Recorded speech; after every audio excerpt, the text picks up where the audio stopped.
Hello everyone. आज हम discuss करने वाले हैं कंडीशनल स्टेटमेंट्स का पार्ट 2। और आज का जो वीडियो है इसमें अपन इफ एल्स स्टेटमेंट के बारे में बात करेंगे और नेस्टेड स्टेटमेंट के बारे में बात करेंगे। तो जब डिसीजन मेकिंग का इंट्रोडक्शन में मैंने बताया था कि 5 तरीके से अपन डिसीजन मेकिंग यूज कर सकते हैं। तो सबसे पहला जो वीडियो था पार्ट 1 वाला वीडियो, उसमें अपन ने वन वे डिसीजन के बारे में बात की थी, जो कि क्या था, सिंपल इफ था। आज का जो वीडियो है उसमें अपन टू वे डिसीजन के बारे में बात करेंगे, जिसमें अपन इफ एल्स के बारे में बात करेंगे और नेस्टेड के बारे में बात करेंगे। ठीक है, तो स्टार्ट करते हैं। अपन को आज को पढ़ना है, अपन को आज इफ एल्स पढ़ना है। तो इफ एल्स क्या होता है? तो पिछले वाला जो वीडियो था उसमें अपन ने इफ की बात की थी। तो इफ के अंदर अपन कोई भी कंडीशन लिखते हैं और उसके अंदर कोड रन होता है। तो इफ एल्स क्या बोलता है? इफ एल्स जो इफ था ये वन वे डिसीजन था। ये कैसा था? वन वे था। तो इफ एल्स क्या बोलता है कि इफ एल्स में अपन टू वे करेंगे, टू वे डिसीजन करेंगे। इसका मतलब है अगर कंडीशन सही है, अगर कंडीशन सही है तो रन होगा, तो ये वाला कोड रन होगा। और अगर कंडीशन सही नहीं है तो ये वाला कोड रन होगा। तो इसको क्या बोलते हैं अपन? टू वे बोलते हैं। ठीक है? तो if else is a two branch decision making statement. ठीक है, टू ब्रांच डिसीजन मेकिंग। ठीक है, टू ब्रांच का मतलब है दो पार्ट पढ़ेंगे इसके। जब अपन फ्लो चार्ट की बात कर रहे थे तो इसमें अपन दो पार्ट बनाते थे ना, एक तो राइट वाला पार्ट और एक लेफ्ट वाला पार्ट। तो ये एक इफ एल्स का एग्जांपल है। ठीक है, ये किसका एग्जांपल है? इफ एल्स का एग्जांपल है। If the condition is true, true part is executed. अगर ये जो कंडीशन है अगर ये सही है तो ट्रू वाला हिस्सा रन होगा, और अगर ये कंडीशन गलत है तो फॉल्स वाला हिस्सा रन होगा। ठीक है, simple. If and else are keywords in C. ठीक है, इस चीज का ध्यान रखना है। 32 कीवर्ड्स होते हैं सी में, तो इसमें से इफ और एल्स जो है ये दोनों कीवर्ड है। तो सिंटेक्स देख लो कोड में कैसे लिखना है। सबसे पहले अपन इफ लिखेंगे। अगर ये कंडीशन सही है, देखो क्या मतलब है इसका। अगर ये कंडीशन सही है तो ये वाला रन होगा। अगर ये कंडीशन सही है तो ये वाला रन होगा। और अगर ये कंडीशन गलत है तो ये वाला रन होगा। ठीक है, तो एल्स का मतलब होता है वरना। ठीक है, तो सिंपल भाषा में अगर मैं बोलूं, सिंपल भाषा में बोलूं, तो अगर ये कंडीशन सही है तो ये रन होगा, और अगर कंडीशन सही नहीं है तो ये वाला रन होगा। सिंपल, कुछ नहीं है। तो एग्जांपल देखो, आपको समझ में आएगा। सबसे पहला क्वेश्चन है चेक इफ पॉजिटिव और नेगेटिव यूजिंग इफ एल्स। तो ये वाला जो क्वेश्चन है इसको अपन ने इफ से सॉल्व किया था। तो इफ में मैंने क्या लिखा था?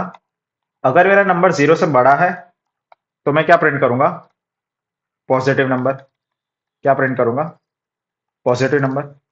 फिर मैंने एक और कंडीशन मारी थी, अगर मेरा नंबर 0 से छोटा है तो मैं क्या प्रिंट करूंगा? Negative number.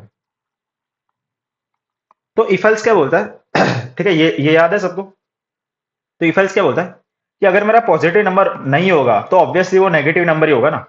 ऑब्वियस सी बात है। या तो मेरा नंबर पॉजिटिव हो सकता है या तो मेरा नंबर नेगेटिव हो सकता है। तो अगर मेरा नंबर पॉजिटिव है तो मैंने क्या प्रिंट कर दिया? पॉजिटिव। और अगर मेरा नंबर नेगेटिव है तो मैंने क्या प्रिंट कर दिया? नेगेटिव। तो एल्स का मतलब होता है वरना। एल्स का मतलब क्या होता है? वरना। कि अगर ये चीज फॉलो हो रही है तो पॉजिटिव, वरना नेगेटिव। सिंपल। तो देखो कोड क्या है, ये सबको आपको पता ही है। ठीक है, ये मेरा नंबर है, इधर मैंने इसको इनपुट ले लिया। फिर मैंने इधर चेक किया। सबसे पहले मैंने चेक किया अगर मेरा नंबर 0 से बड़ा है तो मैंने क्या प्रिंट कर दिया? Positive number. वरना, ठीक है, एल्स एल्स का मतलब होता है वरना। वरना मैंने क्या प्रिंट कर दिया? Negative number. अभी देखो एक चीज का ध्यान रखना है। जो पिछले वाला क्वेश्चन था, ये वाला, इसमें अपन ने कंडीशन लिखी थी। इसमें अपन ने कंडीशन लिखी थी। बट जो एल्स होता है ना, एल्स एल्स में कंडीशन नहीं लिखते अपन। एल्स में कंडीशन नहीं लिखते, इसका ध्यान रखना है। कंडीशन लिख के मत आ जाना इधर। एल्स में कंडीशन नहीं होती। एल्स का मतलब होता है वरना। फिर नेक्स्ट क्वेश्चन के बारे में बात करेंगे, check if the year is leap year. ठीक है, तो लीप ईयर क्या होता है? लीप ईयर हर 4 साल में एक बार आता है। ठीक है, जैसे कि 2024 ये लीप ईयर है। इसके बाद 2028 ये लीप ईयर है। फिर 2032, ठीक है, ये भी लीप ईयर है। ठीक है, तो 4 साल में एक बार आता है। तो लीप ईयर का मतलब है मेरे पास एक वेरिएबल है ईयर नाम का। मेरे को चेक करना है कि क्या ये लीप ईयर है कि नहीं है। ठीक है, लीप ईयर या नॉट लीप ईयर। तो देखो क्या कैसे चेक करेंगे। तो जितने भी लीप ईयर होते हैं ना, जितने भी लीप ईयर होते हैं ये सारे डिविजिबल बाय 4 होते हैं। ठीक है, ये सारे डिविजिबल बाय 4 होते हैं। इसका मतलब क्या है? जब आप 2024 को 4 से डिवाइड करोगे, ठीक है, जब आप इसको 4 से डिवाइड करोगे, 406 आएगा, तो आपका रिमाइंडर 0 आएगा ऑलवेज। आपका रिमाइंडर क्या आ जाएगा? 0। ठीक है, रिमाइंडर क्या आ जाएगा? 0। तो क्या मैं ऐसा बोल सकता हूं, अगर मेरा रिमाइंडर 0 आ रहा है तो वो ऑब्वियसली वो लीप ईयर होगा। ठीक है, ऑब्वियसली वो लीप ईयर होगा। और अगर मेरा रिमाइंडर 0 नहीं आ रहा तो वो लीप ईयर नहीं होगा। ठीक है, तो ये सेम चीज अपन ने ऑड इवन के बारे में बात की थी, उसमें अपन 2 से डिवाइड कर रहे थे। जो ऑड इवन वाला क्वेश्चन था उसमें 2 से डिवाइड करते थे, इसमें किससे डिवाइड करेंगे, 4 से। हो गया, हो गया, बस इतना ही कोड है। अगर मेरा जो ईयर है, अगर मैं इसको 4 से मॉड करूं और अगर मेरा आंसर 0 आ रहा है तो कैसा ईयर है वो, लीप ईयर है। ठीक है, तो देखो क्या लिखेंगे, तो ये मेरा वेरिएबल है ईयर नाम का, फिर इधर मैंने इसको इनपुट ले लिया, फिर मैंने क्या लिखा, देखो इधर ये मेरा कोड है। ठीक है, क्या लिखा मैंने, अगर मेरा जो ईयर है, अगर इसको मैंने 4 से मॉड किया और अगर 0 आंसर आ रहा है, अगर 0 आंसर आ रहा है तो क्या प्रिंट किया मैंने, लीप ईयर। और अगर 0 आंसर नहीं आ रहा तो मैंने क्या प्रिंट किया, not leap year. Simple. For example, अगर मेरा ईयर 2024 है तो मैं क्या प्रिंट करूंगा, लीप ईयर प्रिंट करूंगा। अगर मेरा ईयर 2025 है तो मैंने क्या प्रिंट कर दिया, नॉट लीप ईयर। ठीक है, समझ में आ रहा है, एल्स का मतलब होता है वरना। अगर ये कंडीशन फॉलो हो रही है तो लीप ईयर, वरना नॉट लीप ईयर। ठीक है, तो कंडीशन आपको याद रहनी चाहिए, कंडीशन कैसे चेक करेंगे। ठीक है? जब भी डिविजिबल की बात कर रहे हो ना तो आपको तुरंत मॉड के बारे में सोचना है, तुरंत मॉड के बारे में सोचना है आपको। ठीक है? और आप डबल इक्वल टू का यूज करोगे, सिंगल इक्वल टू लिख के मत आना, ये ध्यान रखना है। फिर next question, maximum of two numbers. तो क्वेश्चन ऐसा है, अपने अपने पास दो वेरिएबल है ए और बी, इसका अपन को मैक्सिमम प्रिंट करना है। मैक्सिमम का मतलब होता है बड़ा नंबर कौन है। तो देखो, सोचो, अगर मान लो ये दो भाई है, ठीक है, ये दो भाई है, अभी इन दोनों भाई में से ए जो, ये बड़ा भाई है ना, ये बी से बड़ा है, तो मैं ऐसा बोल सकता हूँ कि ए इज बिगर। क्या मैं ऐसा बोल सकता हूँ, अगर पहला वाला जो भाई है, अगर वो दूसरे वाले भाई से बड़ा है तो ऑब्वियसली पहला वाला बड़ा होगा ना, ए इज बिगर। तो मैं ऐसे लिखूंगा, इफ अगर मेरा ए जो है, अगर वो बी से बड़ा है तो मैंने क्या प्रिंट कर दिया, ए इज बिगर, ये मैंने प्रिंट कर लिया। वरना मैं क्या प्रिंट करूंगा, बी इज बिगर। ऑब्वियसली अगर ए बड़ा नहीं होगा तो कौन बड़ा होगा, बी बड़ा होगा ना। ठीक है, समझ में आ गया, सिंपल ही क्वेश्चन है और कुछ है नहीं। तो कोड देख लो इसका, दो वेरिएबल अपने पास, ठीक है, ए और बी। सबसे पहले मैंने इन दोनों को इनपुट ले लिया, ए और बी को इनपुट ले लेंगे। फिर मैंने चेक किया, अगर पहला वाला जो भाई है, अगर वो दूसरे वाले भाई से बड़ा है, ग्रेटर देन, तो मैंने क्या कर दिया, परसेंटेज डी इज बिगर। अभी परसेंटेज डी किसको बुलाएगा, ए को, मतलब ए बड़ा भाई है। ठीक है? वरना, एल्स का मतलब होता है वरना, वरना कौन बड़ा भाई है, वरना बी बड़ा भाई है, बी इज बिगर। सिंपल। तो एग्जांपल देखो, enter value of a and b, a की वैल्यू है 40, बी की वैल्यू है 10। तो ऑब्वियसली इन दोनों में से बड़ा कौन है, 40। ठीक है, इसका मतलब ए बड़ा है। फिर देखो, ए की वैल्यू 2, बी की वैल्यू 5, तो ऑब्वियसली इन दोनों में से बड़ा कौन है, 5। ठीक है, तो बी इज बिगर। ठीक है, तो ये कंडीशन आपको समझ में आनी चाहिए कि कंडीशन कैसे बना रहे हैं। अगर ए बड़ा होगा तो ए को प्रिंट करेंगे, वरना, एल्स का मतलब होता है वरना, किसको प्रिंट करेंगे, बी को। सिंपल। तो ये क्वेश्चन था। फिर नेक्स्ट क्वेश्चन है, check if character is vowel और कॉन्सोनेंट। ठीक, तो ये क्वेश्चन अपन ने पिछले वाले वीडियो में डिस्कस किया था, उसमें मैंने ये बड़ी वाली कंडीशन लिखी थी, अगर आपको याद हो तो। ए, फिर ई, फिर आई, फिर ओ। ठीक है, वॉवल सबको पता है ना, और यू। ठीक है, ये बड़ी वाली कंडीशन लिखी थी। तो इसमें मैंने क्या प्रिंट किया था, इसमें मैंने वॉवल प्रिंट किया था। ठीक है? तो प्रिंट ऑफ वॉवल। ठीक है, तो इसका मतलब क्या है कि अगर ये 5 कैरेक्टर में से कोई भी मेरा कैरेक्टर है, अगर ये 5 में से कोई भी मेरा कैरेक्टर है, तो मैं क्या प्रिंट करूंगा, वॉवल। और वरना अगर इन पांचों में से नहीं है तो मैं क्या प्रिंट कर दूंगा, कॉन्सोनेंट। क्या प्रिंट करेंगे, कॉन्सोनेंट। कॉन्सोनेंट का मतलब होता है वॉवल का ऑपोजिट। ठीक है, जो वॉवल नहीं होते ना उसको कॉन्सोनेंट बोलते हैं। तो अगर ये 5 कैरेक्टर में से कोई भी मेरा कैरेक्टर है तो मैं क्या प्रिंट कर दूंगा, वॉवल। वरना, वरना मैं क्या प्रिंट कर दूंगा, कॉन्सोनेंट। सिंपल। इफ एल्स तो बहुत सिंपल चीज है यार, इसमें मेरे को ज्यादा समझाने की नीड नहीं है। तो सबसे पहले मैंने क्या लिखा, मैंने ये कंडीशन मारी, तो मैं क्या प्रिंट करूंगा, वॉवल। और वरना मैं क्या प्रिंट कर दूंगा, कॉन्सोनेंट। सिंपल, बहुत सिंपल है यार, कुछ नहीं है इसमें। तो ये मेरा कैरेक्टर है और इधर मैंने इसको इनपुट ले लिया। तो देखो, अगर मेरा कैरेक्टर ई है तो मैं क्या प्रिंट कर दूंगा, वोवेल। अगर मेरा कैरेक्टर एफ है तो मैं क्या प्रिंट कर दूंगा, कॉन्सोनेंट। सिंपल ही तो है यार, कुछ नहीं है इसमें। ठीक है? और अभी ये नया कॉन्सेप्ट है, नेस्टेड इफ एल्स के बारे में बात करेंगे अपन। तो नेस्टेड इफ एल्स का मतलब क्या होता है, तो नेस्टेड, नेस्टेड का मतलब होता है एक के अंदर एक। ठीक है, नेस्टेड का मतलब क्या होता है, एक के अंदर एक।